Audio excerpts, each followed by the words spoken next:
Assalamualaikum warahmatullahi wabarakatuh.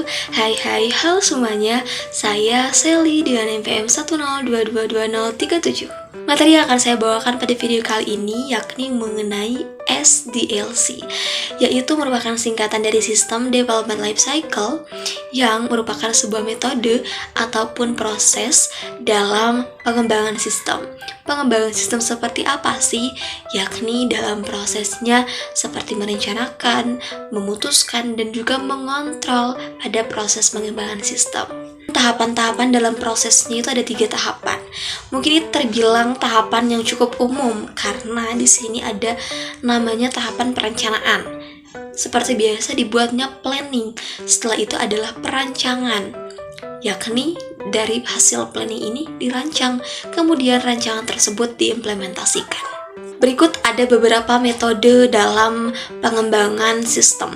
Yang pertama adalah metode survei, yakni dengan cara mengumpulkan informasi tentang kebutuhan ataupun masalah yang akan dihadapi oleh pengguna.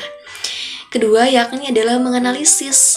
Ketika kita sudah berhasil mensurvei, mendapatkan informasi, kita analisis apa saja sih informasi yang telah kita dapat. Tiga adalah menentukan permintaan, yakni dengan cara mendokumentasikan kebutuhan pengguna dan juga seperti apa sih spesifikasi sistem yang dibutuhkan oleh pengguna. Keempat adalah problem solving atau juga pemecahan masalah, dengan cara kita mengidentifikasikan solusi apa yang akan diberikan untuk masalah yang ditemukan selama analisis tersebut. Kelima adalah perangkat keras atau hardware, yakni dengan cara kita menentukan seperti apa kebutuhan ataupun perangkat keras untuk menjalankan sistem yang tentunya dibutuhkan oleh pengguna. Kira adalah merancang sistem dengan cara kita membuat desain atau juga arsitektur sistem yang kemudian komponen itu mencakup perangkat keras dan juga perangkat lunak.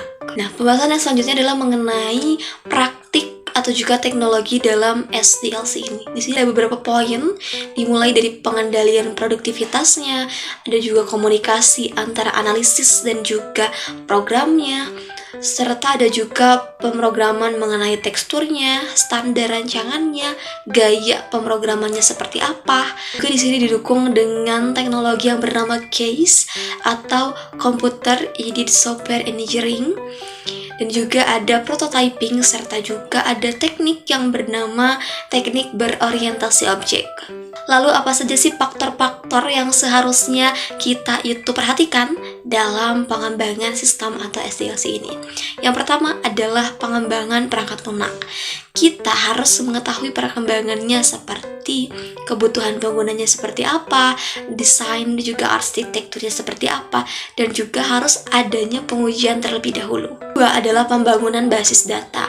Ini merupakan kita membangun seperti desain skema basic datanya seperti apa, yang tentunya harus yang efisien dan juga menghindari redundansi data. Ketiga adalah penentuan konfigurasi sistem.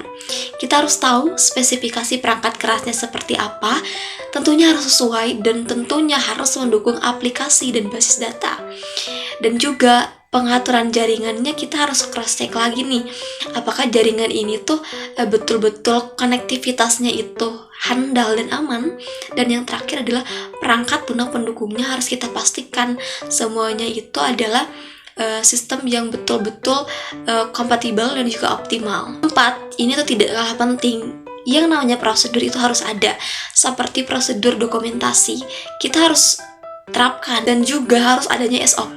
Ini tuh tidak asing ya tentunya di telinga kita. SOP merupakan standar operasional prosedur di mana tentunya ini tuh harus dalam jangka waktu harian. Terakhir adalah kita harus mengadakan program pelatihan. Tentunya ini tuh dapat berimpact sangat baik bagi perusahaan agar karyawan-karyawan atau staf IT ini jauh lebih kompeten di bidangnya. Hal yang harus kita pertimbangkan dalam penggunaan SDLC ini yakni adalah mengenai apa saja yang harus kita keluarkan. Juga kita harus mempertimbangkan mengenai database.